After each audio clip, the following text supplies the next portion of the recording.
Today, let's talk about the concept of defense versus escape.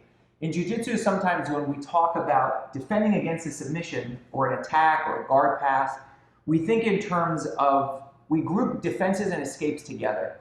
But actually, it's important to understand that defenses and escapes are very different. Not very different, but different enough so that we can make a distinction and we can help to build a method of managing stress and problems in our training built around a proactive approach rather than a reactive approach.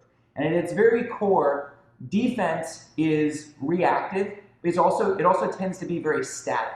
Okay? When we talk about defense and we talk about defending an arm lock, essentially it means that I'm not getting submitted by his arm lock. It doesn't mean that I'm escaping from his arm lock into either a better position, which is our optimal choice, or a neutral position, which is also, it's certainly better than being in the arm lock. Sometimes you escape from one submission into another submission, and then there's a chain depending on how good your partner is. Sometimes they line up a bunch of submissions, and you end up, even as you escape into other submissions.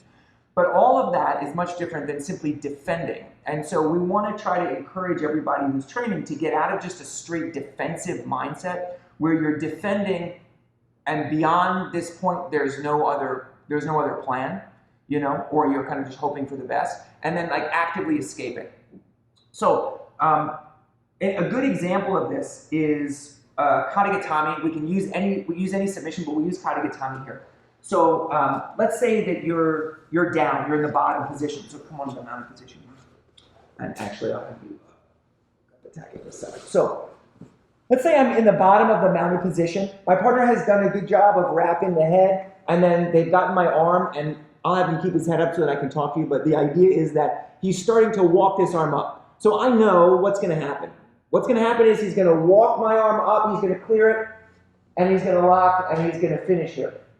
So when you're with someone and there's a lot of pressure from here, and especially if your arm, let's say your arm is trapped inside, or you feel that your elbow is you've locked your hands underneath, for instance, so sit up for a second. Like I've locked my hands here in the hopes that he won't be able to separate my arm. You see this a lot, and he's getting the elbow up high. And I feel like, you know what? Scoot up for a second. And you know what? I feel like I'm kind of tight here. I don't know that he's going to be able to separate my arms, but I'm starting to feel like it's getting to the point of no return. He's here, and I feel like there's so much pressure on my elbow that I've got to either let go or I'm going to have to tap right here. Rotate for me, please. So when this is cross-face tight and this underhook is tight and I feel like my elbow's escaping, my hand comes out, I need to make a choice here. So my defense, my first round defense, which was locking my hands here, it didn't have a secondary game plan.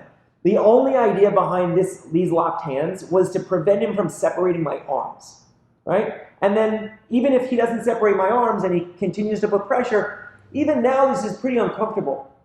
So I didn't really have a game plan beyond the locked hands. And usually what ends up happening is you end up freeing your arm anyway. Well, now I kind of have a secondary problem. I moved from one defensive position to now another position where I just have to defend. And maybe I'll clasp my hands here, or there are kind of versions of defenses where you lock your leg and this sort of thing. Even from a position where I've locked around my leg and I'm clasping my hands here, I haven't done anything to escape this bad position. What I'm doing is staving off the inevitable. Ultimately, he's going to drive his head up towards my head. He's going to tighten his crossface.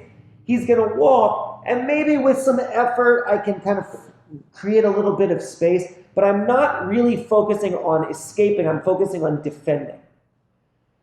In a case like Katagatame, you can see that this is really a true dilemma. If I stay in this position, back on the floor, arm trapped, I'm going to get submitted. So it's time for a last-ditch effort escape. And in a case like this, you'll often see people looking to escape by turning belly down or bridging away.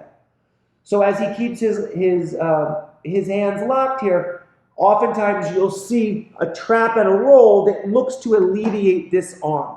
The idea is that then I can perhaps slip an arm inside and free my arms. It's not a very good gambit, but it's all that we've got here. Now, when I'm in the bottom position, I may be thinking, why would I want to bridge out just to expose my back and give up a worse position? And the answer is, from a place like this, very simple. It's so that you're not submitted right from this position. And having a defensive mindset, like focusing only on defense, we become very unwilling to take a risk that might lead to a worse position. And as a result, oftentimes we feel stuck in the position that we're in. Ultimately, we wait it out and then we get submitted. So the idea here is that even though my bridging escape exposes my back, and it may even have him finish me, so I may bridge, he may pommel the leg off and end up out to the side and then finish from an even stronger position, or in the process of my bridging, he may end up taking my back and I end up in a position where now I've gone from the bottom of the mount to the back position. So these sorts of decisions, like last-minute ditch effort decisions, they're not optimal, but oftentimes they're all that we've got. And when we're looking to escape, we're thinking a little bit longer term, even if it means that we're going from a position where we're stuck and the submission is guaranteed to a place where there's still like a 95% chance we're going to get submitted, and we're opting for that because it's the best of two bad options.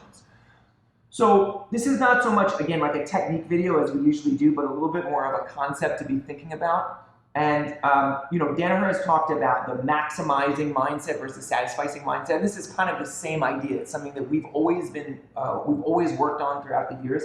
Not just being satisfied with a defense that stops at the point of the attack, but rather we're working on an escape, even if it's a risky one, that takes us out of the bad position and gives us a chance to recover to neutral, to a better position, or even sometimes to a bad position that's just slightly better than where we were, okay? And at higher levels, you'll see these sorts of decisions show up all the time.